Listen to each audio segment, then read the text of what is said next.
Hi guys, James at Goddard Radio Moscow Beer and Metal Reviews again for you today with another beer review. We're going to continue on yet again with my short series of Kiwi beer reviews, so this is actually going to be my second or third last one. I've only got another two I think after this, but we're going to go to another brewery in the North Island called Tuatara and have a taste of their Nui beer. And I have to apologise with this video because there's quite a few of the Maori words will come up in this one, so if my pronunciation isn't quite correct I do apologise for that.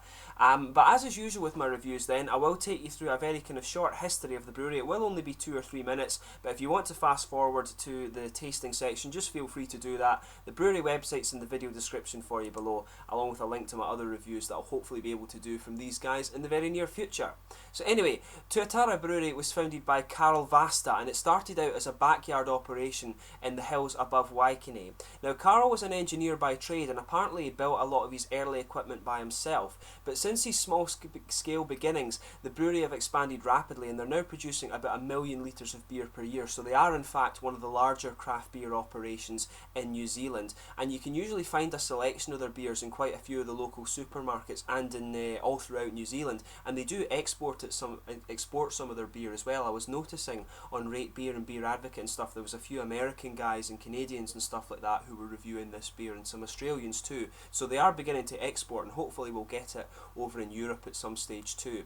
So the brewery, the name Tuatara is actually taken from a reptile. You can actually see the sort of reptile scales and stuff on the bottle, which is very cool. But the brewery is named after this Tuatara reptile that is native to New Zealand, and they can grow up to 80 centimetres long and weigh about 1.3 kilograms. And the two species of this reptile in New Zealand are the only surviving members of an order called Rhynchocephalia. I apologise if that pronunciation is wrong as well, but this order is believed to have flourished about 200 million years ago, and the species is that old that the Tuatara is not actually a lizard. It's quite an interesting thing. So scientifically, these creatures are of great interest to evolutionary biologists in studying the evolution of snakes and lizards, and the brewery apparently sponsor the Tuatara enclosure at Wellington's Zealandia Conservation Centre, which is quite cool. So it's just this kind of native creature, and it's really cool to kind of bring that sort of little bit of New Zealand heritage into the name of their brewery. But to tell you about the actual location of the brewery is located in Sheffield Street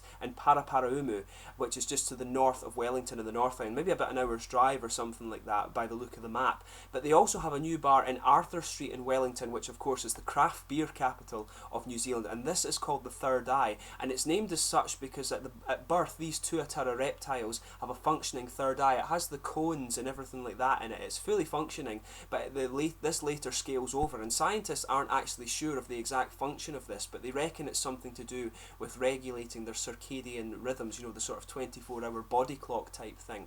But both venues of these bars actually serve food, and they allow beer to be taken away, and the Third Eye actually does have its own in-house microbrewery as well, so definitely a venue you want to go and visit if you do get the chance and find yourself in Wellington or Paraparaumu. But yeah, no, apparently this is one of the really good craft beer companies in New Zealand, so it's quite cool to be able to review it for you while I'm on my short visit here. But anyway, to list a few of the other beers that these guys do, they've got 2 or 3 different ranges. In the Classics range, you've got the Bohemia Pilsner, the India Pale Ale, Bavarian Hefe, London Porter, and the Helles Lager. This guy is a member of the New Age range, which includes the Outrigger Pale Ale, the ITI or ET American Pale Ale. There's this guy, the Nui APA. They've got Aotearoa APA and another APA, but these two are actually, they both say APA in big letters. They're just different coloured labels. I'm not sure exactly what the difference is there. And they also have one as well called Double Trouble, which I think is a double APA or double IPA. They have a Belgian classic range too, so you get a double, a triple, and an Ardennes, and they also have a number of one-off brews and seasonals as well, which are all listed on the website. If you're interested in the specific stats of a beer, this website is actually really good, so as I say, go and check it out. So to get onto the tasting of this beer itself, I'll just bring up the camera and let you have a little closer look at the artwork on this one. It's quite nicely done. Some of the Maori artwork over in New Zealand is really cool. You see their sort of meeting halls and stuff, and they've got this really nice red sort of this really nice red tribal painting. The Maori art and the Aboriginal art in Australia as well down this part of the world is really, really nice. So as you can see, it's quite nicely presented. You can just see on the bottle there you've got the sort of reptile tail, which is really cool. Wish I could take this bottle back home with me because it's one of the cooler ones I've seen, but I'm not sure if I'll be able to do that. So anyway, let's get this guy open and we'll get on with the tasting. Just to read the little bit on the back for you, it says Nui is Tere Maori for bigs and likes Tuatara's beloved American Pale Ale and reshapes it into a more assertive beast. We've spiced things up with some serious New World hop porn in the form of Citra, Simcoe and Amarillo, delivering 80 IBUs of palate-stripping bitterness, and to showcase this aromatic selection, or aromatic action, Nui swaggers about on a beefed-up malt base that lifts the alcohol to 7.0%. Frailer souls will blanch at the thought of having their taste buds assaulted in this manner, but the rest of us will love Nui big time. So, kind of an appropriate name, I guess, if it's meant to be a big hoppy blast, this beer. You can see there's just the reptile, that's probably meant to symbolise the third eye of the Tuatara lizard on this one. So let's get this guy open and we'll get on with the tasting here. Now, as you can see, a nice little bit of smoke on the opening. Just get this guy out and into the glass.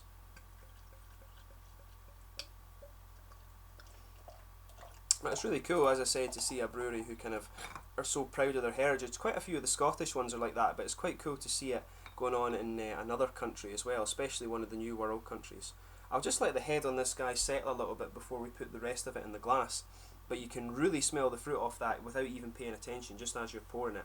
So as you can see, it pours a nice kind of quite rich goldeny amber colour. If I put my fingers behind that, you can see in the light that it is transparent. There are some big bubbles just sticking towards the side of the glass, and there are little ones just going up towards the bottom of that head, and you can see the head is pretty massive. That's a big 3-finger head, and it is quite frothy, but there are some kind of big bumpy bubbles in it as well. But in terms of the aroma, it's a big tropical fruity aroma actually. So you're getting a lot of, from what I remember, the hops in this guy. It contains, the full hop profile is on the website, it contains Citra, Amarillo, Cascade, Pacific Jade, Chinook, and also Zythos hops. And the malt base is New Zealand Lager, New Zealand Ale, New Zealand Light Crystal, and also Medium Crystal from New Zealand as well. So I mean, you will, from what I remember of these hops, you get a sort of mixture. Some of them smell like passion fruit, some of them smell like pineapple, and some like peaches, and you will get a lot of grapefruit in there obviously as well. But there is, this guy has a kind of typical big tropical nose, which is what you expect from an American Pale Ale usually. It actually smells a little bit more juicy, and one thing that is interesting about the aroma with this guy a little bit is that the pine resin isn't so prominent. You can just get it, if you sugar it up a little bit and then take a deep smell of it, you can get just a little bit of the pine resin, which is quite cool. But you've got a nice mix, and the aroma, I think, it is more of a sort of passion fruity one. I think it's not quite got the sort of soury smell, if you like, that you get from grapefruit, but there's definitely a little bit of pineapple, a sort of passion fruit pineapple smell in this guy. Maybe just a little bit of sharper peaches, but there is a good bit of orange, I think, too. It has that nice kind of juicy citrusy aroma too. And as I say, you can pick up a little bit of the pine resins underneath, and you can pick up just a very mild hint of the kind of biscuit or caramel malts, and there is a little bit of the pale lager you can pick up too. But yeah, it smells like a very, very nice beer, so I'll just get the last of it out and then we can get on with tasting this guy. But it looks really nice, even you can see that in the glass there. It's a beautiful looking beer. So yeah, let's get this guy tasted. Big 7% one as well, this, so this might have a bit of alcohol warmth. But this is the Nui from the Tuatara Brewery in Paraparaumu in the North Island of New Zealand. Cheers.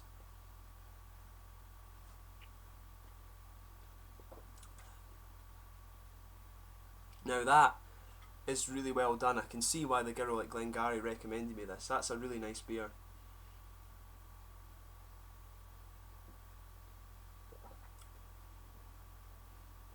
And I mean, they say on their website this is meant to be a huge bitter blast, but it's actually just got a nice level of bitterness. That's the first impression I get.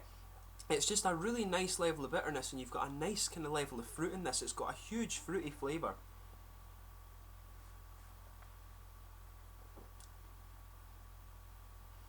Yeah, so you're getting that massive kind of tropical blast at the start. And I think from the aroma, I was kind of right. It does have a little bit of that sort of pineapple-y feeling, a little bit of passion fruit. The grapefruit is more mixing into the background there. It doesn't have a kind of peachy sharpness. Like I was picking up just a little bit of that in the aroma, but I think it's mainly a sort of passion fruit and kind of pineapple-y flavour you're getting from this guy, and just the grapefruit just adding a little bit of an extra dimension to it. I'm not really picking up any of the kind of sharpness that you get from some of the peaches in there.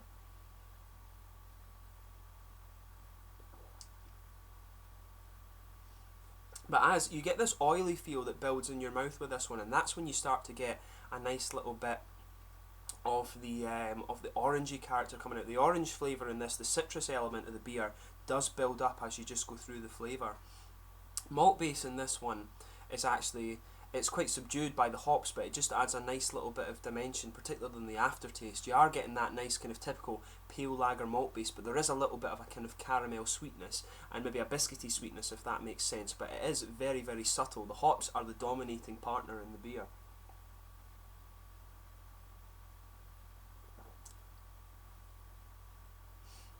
There is a little bit of pine resin, I think, too. You just get that right around the edge of the front of the tongue there, just a little bit of it. The pine resin in this is quite a bit more subtle than some American pale ales I've had, but I like it that way. I do like there to be, you know, just a little bit of it to give you the dry character and kind of push the aftertaste. Maybe this beer is actually even a little bit kind of aromatic. Maybe you're getting a little bit of aromatic character, which I believe is one of the properties you get from the Amarillo and the Cascade. Maybe even the Citra as well. I'm not quite sure about that, but there is a little bit of aromatic-y kind of spice to the hops in this.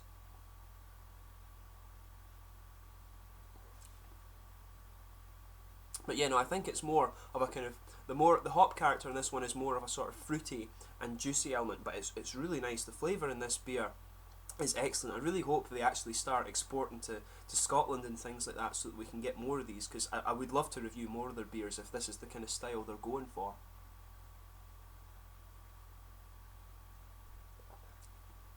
But yeah, like I'm saying, a nice kind of mix of sort of passion fruit, pineapple, a little bit of grapefruit, and a kind of orange juiciness that just builds as you go through the beer. And there is just a little bit of pine resin dryness at the front of the tongue. The middle of the palate is definitely a sweet bit of caramel with that little bit of just that kind of blanket of the pale kind of lagerish malts, if you like, and maybe it's more of a kind of biscuity sweetness, but the caramel, the malt base in this guy is quite subtle. It's more of the pale malts that are pushing their way out into the aftertaste, but you've got a nice dry character that just resonates around the tongue. But in terms of the mouthfeel of this guy, it's mid-bodied, moderate carbonation, I would say. Got a good bit of oily character. As I said, that helps bring out the sort of citrusy part of the hops in this guy, but it's got a nice big bitter and dry character that stays with you into the aftertaste. It's quite a lingering bitter and dry character in this one, I would say, compared to some that I've had. But overall, it's a beautiful beer, and it's got a nice little bit of complexity that makes you think about all the flavours and stuff you've got, which is something I really like. And it's quite sessionable as well. For being 7%, it does have just a little bit of alcohol warmth, but you know, you probably could sit and drink maybe 2 or 3 of these in a session if you wanted to. And but I would be interested to try their other beers as well and see how this varies in comparison to the other ones. But overall, you know, this is a pretty awesome beer, and I can see why these guys have been so successful. And it is cool to have a brewery that kind of takes in the New Zealand heritage, and especially the Maori heritage as well, because there's, you know, it's something you don't hear so much about over in America and Europe and things like that. So pretty cool to encounter a brewery that takes this approach to it. But anyway, as always, please let me know in the comments section your own thoughts on this beer below. It's always interesting to hear those. I hope you've enjoyed this review and the whole kind of Kiwi series that I've been doing for you over the next little bit. I've got another 2 Kiwi beers to review for you, and some Queensland ones that you will see come up in the next little bit. But I thank you again for watching, and please like, subscribe, share, all the usual YouTube stuff. Go and check out Tuatara Brewery from Paraparaumu and Wellington in New Zealand. Cheers!